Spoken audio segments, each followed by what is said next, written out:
Assalamualaikum warahmatullahi wabarakatuh. Perkenalkan kami dari kelompok 2 Praktikum 1 akan menyampaikan hasil proyek akhir manajemen investasi kami. Kelompok 2 terdiri dari Denisa Selena Aurelia, saya Mita Agustina, dan Stephanie Konstantia. Proyek akhir manajemen investasi ini kami beri judul analisa teknikal saham dan analisa rasio pada 3 perusahaan rokok di Indonesia yang tercatat pada BI.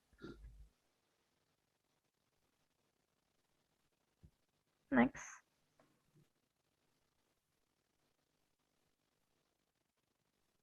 Bab pertama yaitu pendahuluan adalah latar belakang. Perkembangan ekonomi secara keseluruhan dapat dilihat dari perkembangan pasar modal dan industri sekuritas pada suatu negara.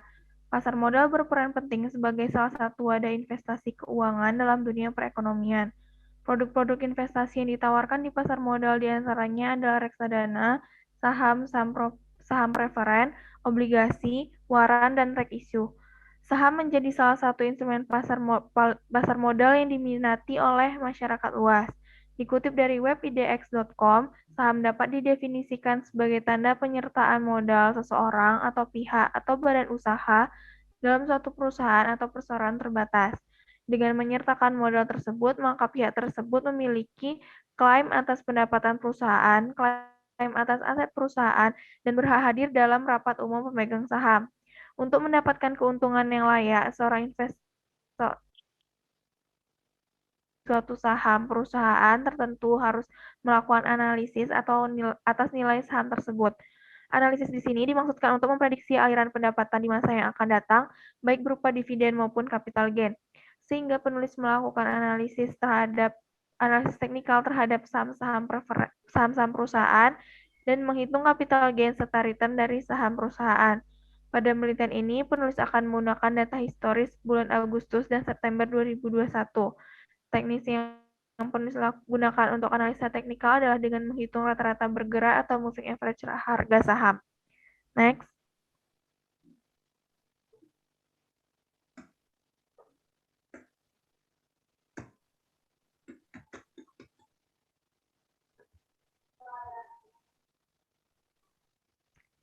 Selanjutnya di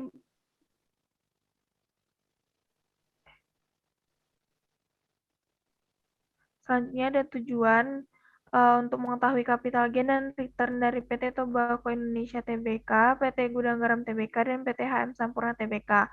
Untuk mengetahui analisa teknikal berdasarkan moving average pada 3 perusahaan tersebut, dan untuk menganalisa laporan keuangan PT Tobacco Indonesia, PT Gudang Garam Tbk, dan PT HM Sampurna berdasarkan analisis rasio.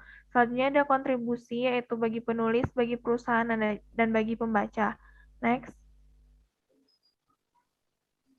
Bab 2, metode.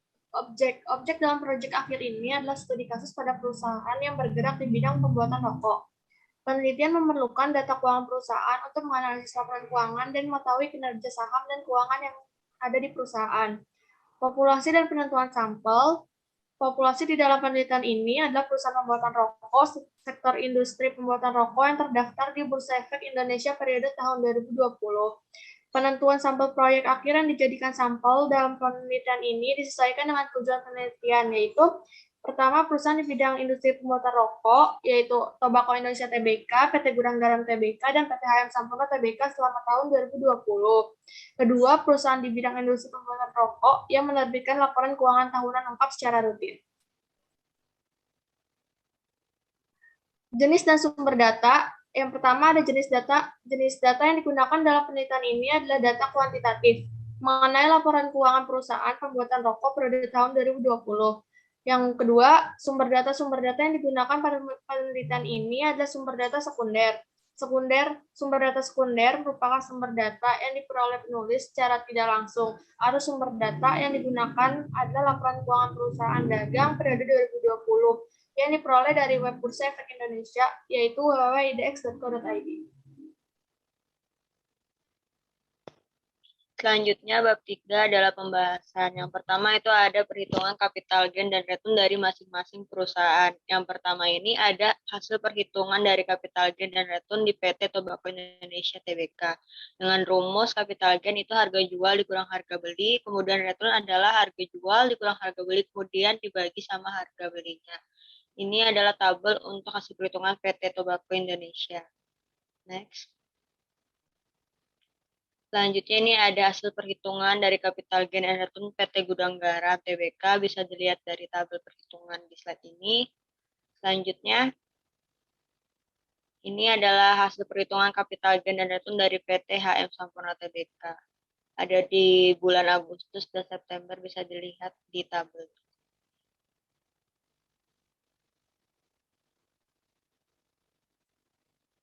Selanjutnya adalah analisa teknikal dari PT Tobacco Indonesia dengan metode moving average. Dapat dilihat hasilnya pada tabel berikut. Next.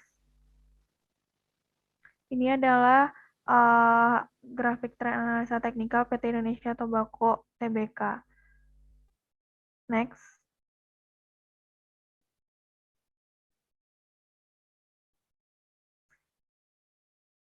Ini analisa teknikal pada PT Gudang Garam Indonesia periode Agustus dan September 2021.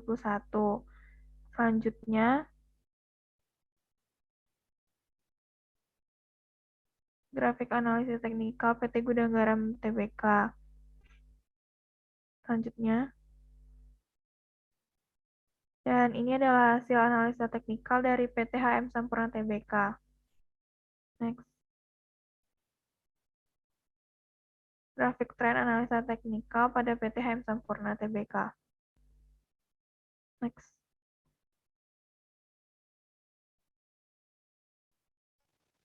Selanjutnya itu ada analisa makroekonomi.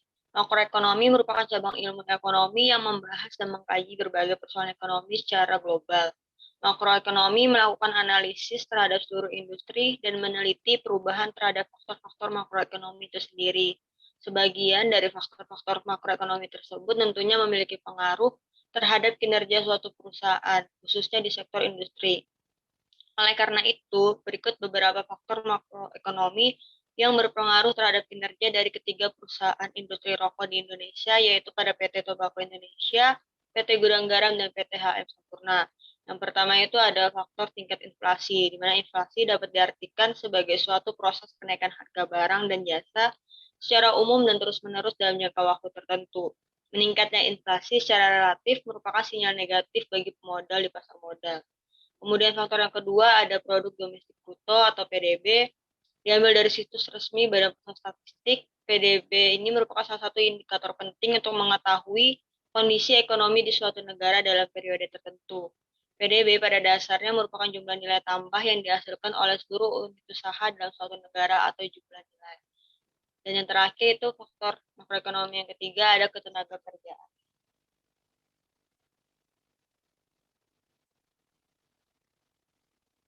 Yang pertama ada rasio likuiditas yang terdiri dari current rasio yang tertinggi ada pada PT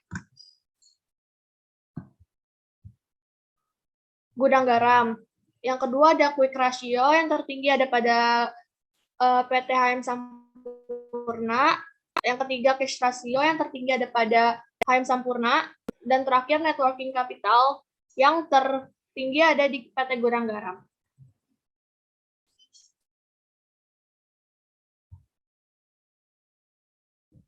Selanjutnya ada analisis rasio aktivitas yang terdiri dari aset turnover dengan rumus penjualan dibagi aktiva rata-rata dengan yang tertingginya ada pada PT HM Sampurna. Selanjutnya fixed asset turnover tertingginya ada pada PT Sampurna. Account receivable turnover yang tertinggi yaitu pada PT Tobacco Indonesia. Inventory turnover tinggi adalah di PT Sampurna. Average collection period itu yang tertinggi adalah PT Sampurna dan days sale to inventory adalah yang tertinggi itu adalah di PT Tobacco Indonesia. Next.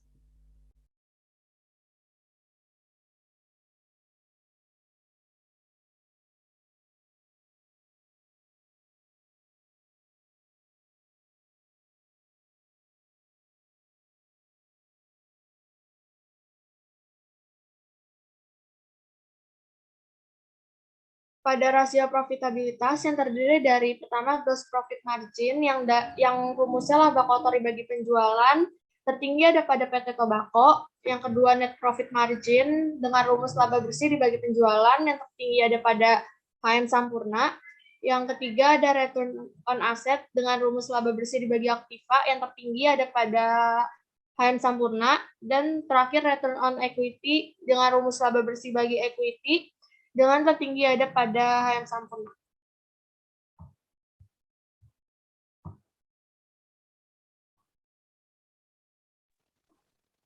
Selanjutnya ada rasio solvabilitas. Yang pertama itu ada total debt to total asset ratio dengan rumus total hutang dibagi total aktiva.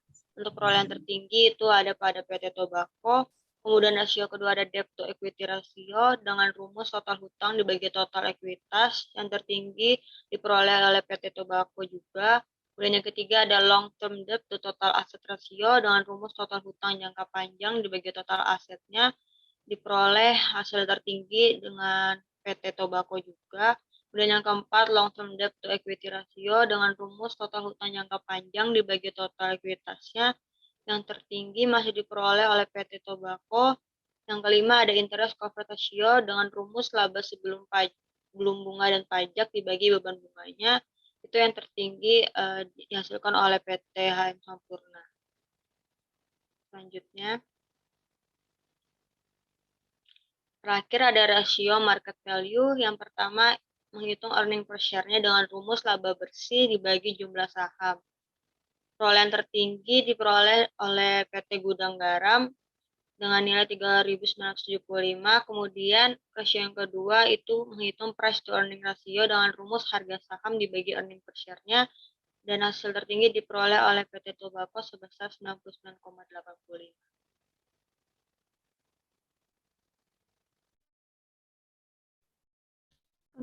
Selanjutnya ada bab 4 yaitu penutup. Kesimpulannya, berdasarkan hasil analisis terhadap laporan keuangan dan data historis 3 perusahaan rokok di atas dapat disimpulkan bahwa pertama, hasil analisis capital gain dan return menunjukkan bahwa return PT Gudang Garam lebih tinggi dari 2 perusahaan lainnya.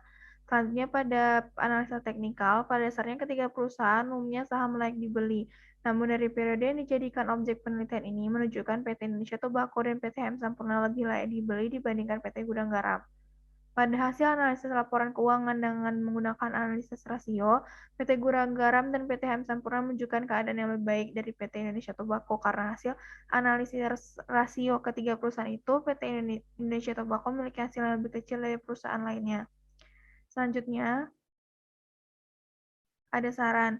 Berdasarkan hasil analisis di atas, saran penulis kepada manajemen PT Indonesia Tobacco agar terus meningkatkan kinerja perusahaan sehingga tetap mampu bersaing di industri rokok Indonesia. Hal ini juga berlaku untuk PT Gudang Garam dan PT HM Sampurna untuk terus memperbaiki dan meningkatkan kinerja perusahaan. Sekian hasil diskusi dari kelompok 2. Apabila ada pertanyaan, dipersilahkan. Terima kasih. Assalamualaikum warahmatullahi wabarakatuh.